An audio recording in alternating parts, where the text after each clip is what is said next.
Badminton में premiere badminton league, kabaddi में pro kabaddi league, cricket में ऑब्वियसली आईपीएल और इंडियन सुपर लीग। हर एक स्पोर्ट का, मेजर स्पोर्ट का इंडिया में एक लीग है और कहीं ना कहीं हर एक लीग का एक बहुत ही पॉजिटिव इंपैक्ट हमें देखने मिला है इंडियन स्पोर्ट्स के ऊपर। और अब बात आती है हैंडबॉल की।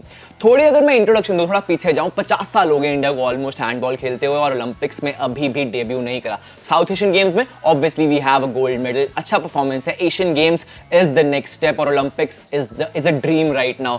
तो उस अगर पर्सपेक्टिव से हम सोचें, थोड़ा जूम आउट करें, उस पर्सपेक्टिव से सोचें तो प्रीमियर हैंडबॉल लीग, एक नया लीग हैंडबॉल का जबरदस्त एक प्लेटफॉर्म देगा इंडियन यंगस्टर्स को। बिकॉज हो ना हो इंडिया एक हॉटबेड बनके उभर रहा है हैंडबॉल प्लेयर्स का और यहां पे प्रीमियर हैंडबॉल लीग एक बहुत ही जबरदस्त प्लेटफॉर्म प्रोवाइड कर सकता है प्लेयर्स को शाइन करने में, वो ओलंपिक ड्रीम पूरा करने में। तो आज प्रीमियर हैंडबॉल लीग के टॉप टीम के टॉप कोच हमारे साथ सुनील गिलावत जी जुड़े हैं। Welcome to the show Sunil ji, कैसे हैं आप?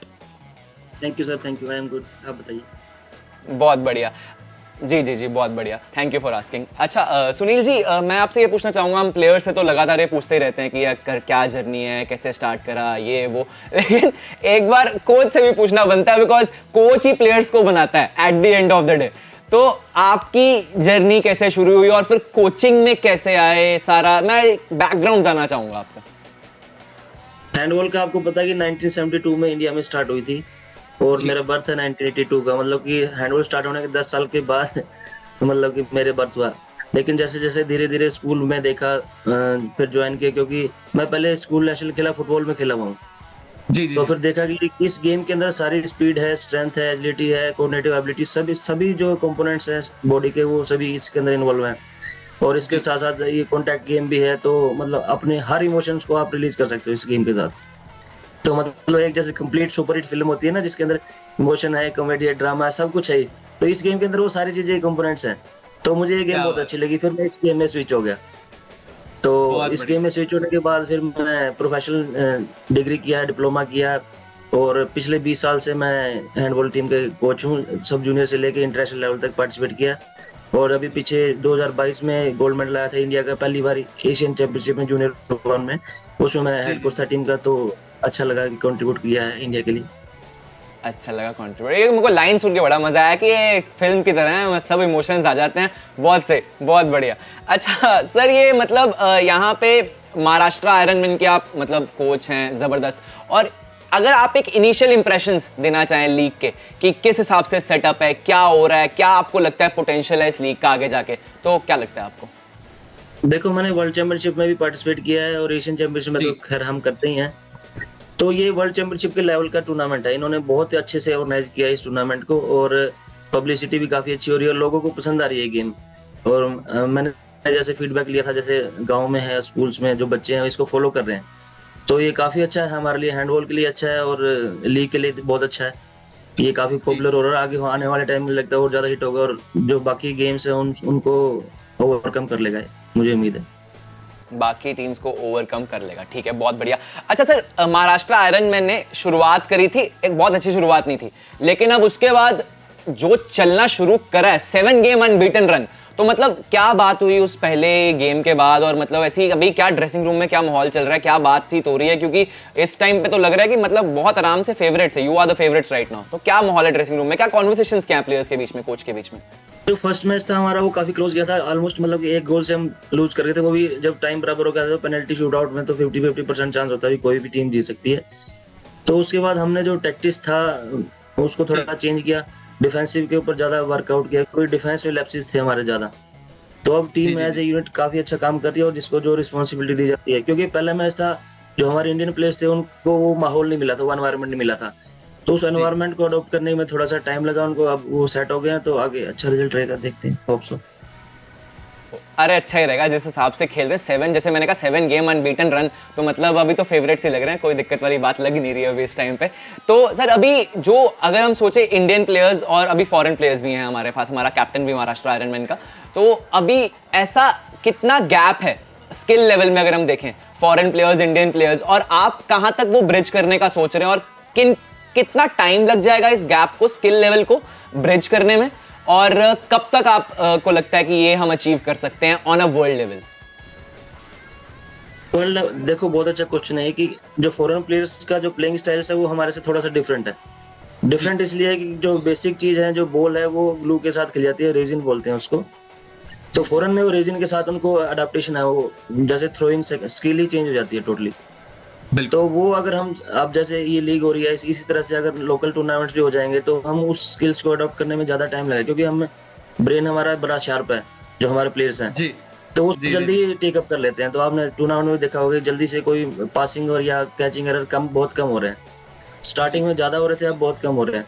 तो अगर ये चीजें अगर अडॉप्ट कर लेंगे हम तो काफी अच्छे, थोड़े से टाइम के बाद ही अच्छा रिजल्ट आएगा इंटरनेशनल लेवल पर भी, मैं आपको बता दूं। बहुत सही। अच्छा सर, अभी जैसे आपने बात करी स्किल लेवल की या फॉरेन प्लेयर्स का जो प्लेइंग स्टाइल है वो डिफरेंट है, तो आपकी क्या कॉन्वर्सेशन रहती है फॉरेन प्लेयर्स के साथ, किस हिसाब से रहती है? आप उनको क्या गाइड कर सकते हैं, या उनकी आपके लिए क्या एक ड्रेसिंग रूम में, क्योंकि फॉरेन प्लेयर्स का भी एक इनपुट रहता होगा, लेकिन फिर आपकी क्या फीडबैक रहती है, आपकी क्या कॉन्वर्सेशन होती है, एक जनरल कॉन्वर्सेशन फॉरेन प्लेयर्स के साथ? जैसे हमारे फर्स्ट 2-3 मैचेस में जैसे हम फॉरेन प्लेयर्स थे कहते हैं कि हम लोग जो है जो ज्यादा फास्ट खेलते हैं, मतलब टाइम लेके नहीं करते। हमारा क्या है कि हम जो जर्मन पैटर्न है वेव के साथ खेलते हैं, 1-to-1 जोड़ के आगे पास किया और फटाफट फिनिश करने की कोशिश करते हैं। तो जो फॉरेन प्लेयर्स हैं वो कहते हैं कि इतना फास्ट ना करो क्योंकि जल्दी ही फिनिश हो जाओगे आप लोग। तो उस हिसाब से फिर हमने थोड़ा अडॉप्ट किया, डिफेंसिव में भी थोड़ा चेंज किया। तो बाकी टेक्निकल चीजें हैं वो हम आपको नहीं बता सकते अभी, क्योंकि वो आगे इफेक्ट करेगी। बहुत अच्छा, ठीक है सर, बिल्कुल ठीक है। तो अभी एशियन गेम्स हॉराइजन में आपकी क्या एक्सपेक्टेशन है कि एशियन गेम्स में क्या मतलब अपना परफॉर्मेंस रह सकता है, कैसे सब क्या, और किन किन प्लेयर्स पे आपका फोकस है कि यार हाँ यार इस पे बंदे पे फोकस चाहिए, ये बंदा आगे जाके कुछ ना कुछ कर सकता है एशियन गेम्स में? एशियन गेम में काफी प्लेयर अच्छा कर रहे हैं, जो स्पेशली जो गोलकीपर है अतुल कुमार है, इंडिया का कैप्टन है, वो काफी अच्छी फॉर्म में है। और राहुल टीके लड़का तेलुगु का, वो भी बहुत अच्छा है, गोल कीपिंग कर रहा है। तो मुझे लगता है कि इस बार परफॉर्मेंस जो हमारी मैन की है वो बेटर रहेगी पिछले साल से, जो पिछले टूर्नामेंट हुआ था उससे बेटर रहेगा। जी ठीक है सर। सर अगर हम टीम परफॉर्मेंस की ऑन एक अच्छे से बात करें टीम परफॉर्मेंस के बारे में, तो ऐसे ड्रेसिंग रूम में इस टाइम पे क्या माहौल चल रहा है कि एक तो आप जीतते रहते हैं तो आपको मोटिवेशन रहती है इस टाइम पे, तो मतलब अभी क्या एक कॉन्वर्सेशन क्या चल रही है? बिकॉज अगर हारते हैं तो ऑब्वियसली टीम में कॉन्वर्सेशन होती है कि यार ये हम बेटर कर सकते हैं, ये बेटर कर सकते हैं। तो अभी जिस हिसाब से टीम जीत रही है तो confidence level obviously will be on a high, लेकिन अभी आपकी क्या फीडबैक रहती है प्लेयर्स को कि यार जमीन पे पांव रखे रखो, कि मतलब क्या अभी भी इंप्रूवमेंट चल रही है लगातार, क्या मतलब बेसिकली क्या चल रहा है इस टाइम पे टीम में? हमारा जो माइंडसेट था मैं आपको बता दूं, शुरू से लेके हमारा हार जीत के ऊपर ज्यादा फोकस नहीं रहता। हमारा फोकस होता है कि हम अच्छी गेम खेले, जो हमने प्रैक्टिस किया है, जो टेक्निक के ऊपर काम किया उसी के ऊपर काम करें। तो हार जीत तो गेम का पार्ट है, उससे ज्यादा फर्क नहीं पड़ता। लेकिन ये है कि जीतने का कोई हमें ज्यादा वो नहीं होता, हम जो गलतियां हैं उसको सुधारते हैं और उसको उसके ऊपर काम करते हैं, बाकी रिजल्ट मैटर नहीं करता ज्यादा। ऑब्वियसली मतलब बाहर तो लगता है, लेकिन ये है कि हम अपनी गलतियों को सुधारते हैं, बस इसी के ऊपर काम करते हैं। जी जी। तो सर टीम कल्चर कैसा है इस टाइम पे? मतलब अगर हम बात करें कि जैसे पहला हम मैच हम हारे थे जो क्लोज गया था बहुत ज्यादा, तो उसके बाद एक क्या बात हुई थी टीम के बाद कि आपने ज्यादा फोकस नहीं किया उसके ऊपर, या एनालाइज करा बहुत सारा, या कुछ फोकस नहीं करा उसके ऊपर? नहीं, हमने उसको एनालाइज किया, जो जो हमारी वीकनेस थी, जैसे मैंने आपको बताया ना डिफेंसिव एरर बहुत ज्यादा थे हमारे उसके अंदर। और एक जो रेफरी का स्टाइल है वो एशियन हैंडबॉल से है, तो हम जो लोकल प्लेयर हैं इंडिया के हिसाब से खेलते रहे। तो पनिशमेंट्स क्या हैं उनकी, मतलब कि कौन से फाउल्स को ज्यादा देते हैं, तो उस हिसाब से फिर हमने अपने आप को रेक्टिफाई किया आगे के लिए, क्योंकि जो ऑफिशिएटिंग का पार्ट है वो भी बड़ा इंपॉर्टेंट पार्ट होता है जी स्किल्स और गेम को छोड़ के, क्योंकि रेफरी के अकॉर्डिंग अगर आप खेलोगे तो ज्यादा बेटर रहता है। तो उसके ऊपर हमने काम किया, बाकी तो टेक्निकल तो सारे कम करते हैं। टेक्निकल तो सारे करते हैं बिल्कुल। सर एक मैं पूछना चाहता हूँ कि अगर हम एक नॉर्मल प्रैक्टिस सेशन की बात करें, क्योंकि आजकल की गेम जितना हम स्पोर्ट देख रहे हैं एवोल्यूशन, और ये हर गेम पे मेरे ख्याल से लागू करता है, न्यूट्रिशन का कितना बड़ा हाथ है, न्यूट्रिशन प्लेयर्स का कितना फोकस रह रहा है न्यूट्रिशन पे प्लेयर्स के, और सबसे बड़ी बात एक नॉर्मल प्रैक्टिस सेशन की अगर हम बात करें तो प्लेयर्स का एक नॉर्मल प्रैक्टिस सेशन अगर आप डिस्क्राइब कर सकते हैं, क्या ये इन चीज पे फोकस किया जाता है? न्यूट्रिशन का तो बहुत बड़ा इंपॉर्टेंट रोल है। आपको मैं बता दूं कि जैसे रिकवरी के लिए तो न्यूट्रिशन चाहिए ही चाहिए, क्योंकि ये बहुत इंटेंस गेम है। आपको पता है कि बहुत ज्यादा एनर्जी इसमें यूज होती है, स्ट्रेंथ भी चाहिए, एंड्योरेंस भी चाहिए। तो इसके लिए न्यूट्रिशन उस हिसाब से डाइटिशियन से, जैसे प्रोटीन है या कार्बोहाइड्रेट्स है, उसका जो प्रॉपर कोऑर्डिनेशन है उसके साथ लें। क्योंकि रिकवरी बहुत इंपॉर्टेंट है। रिकवरी न्यूट्रिशन के बगैर नहीं हो सकती, आपको सप्लीमेंट्स तो आपको लेना ही पड़ेगा। बिल्कुल। अच्छा, तो सर यहाँ पे जैसे आपने स्ट्रेंथ और एंड्योरेंस की बात करी, तो ज्यादा फोकस एथलीट्स का क्यों रहता है? Because at the end of the day contact sport है, तो लेकिन फिर इसको आप मैनेज कैसे करते हैं? बिकॉज हमने देखा है कि अगर ज्यादा जिमिंग पे, मसल्स पे ध्यान देंगे, लेकिन एंड्योरेंस भी उतना ज्यादा ही होना चाहिए। बिकॉज कोई कोई स्पोर्ट में होता है कि एंड्योरेंस आपका अच्छा होना चाहिए, बहुत ज्यादा स्ट्रेंथ इतनी अच्छी ना हो फिर भी चलेगा, लेकिन इसमें ऐसा है कि भागना भी उतना ही और स्ट्रेंथ भी उतनी चाहिए। तो इसमें मेरे ख्याल से फिजिकलिटी ज्यादा है और वर्कआउट और रिगरस होते होंगे। जी बिल्कुल रिग्रेस है, लेकिन इस गेम में हमारे को एक्सप्लोजिव स्ट्रेंथ की ज्यादा जरूरत होती है, क्योंकि एक्सप्लोजिव मूवमेंट्स हैं, जंप शॉट करना है, स्प्लिट सेकंड में पास करना है, तो एक्सप्लोजिव स्ट्रेंथ के ऊपर हम काम करते हैं, ना कि मसल बिल्ड करने के लिए जैसे बॉडी बिल्डर करते हैं। तो एक्सप्लोजिव स्ट्रेंथ चाहिए, साथ में स्ट्रेंथ एंड्योरेंस चाहिए। मतलब कि डिफेंस में भी आपको स्ट्रेंथ अप्लाई करनी पड़ेगी, साथ में मूवमेंट करनी पड़ेगी, रोकना पड़ेगा, वही वही जो प्लेयर है वो अटैक भी करेंगे। तो इस चीज के ऊपर हमें फोकस रहता है, strength endurance plus explosive strength के ऊपर हमारी फोकस ज्यादा रहता है।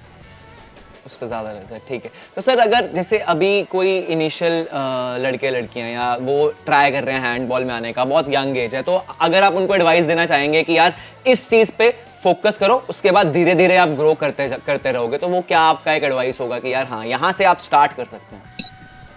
सबसे पहले तो मैं यंग जो बच्चे हैं उनको कहूंगा कि वो कोऑर्डिनेशन के ऊपर ज्यादा ध्यान दें, क्योंकि जो कोऑर्डिनेटिव एबिलिटी है वो एक सर्टेन लेवल तक डेवलप कर सकते हैं, उसके बाद हम उस कोऑर्डिनेशन को ज्यादा बढ़ा नहीं सकते। तो सबसे पहले कोऑर्डिनेशन एबिलिटी के ऊपर अपना ज्यादा फोकस रखें। ठीक है सर।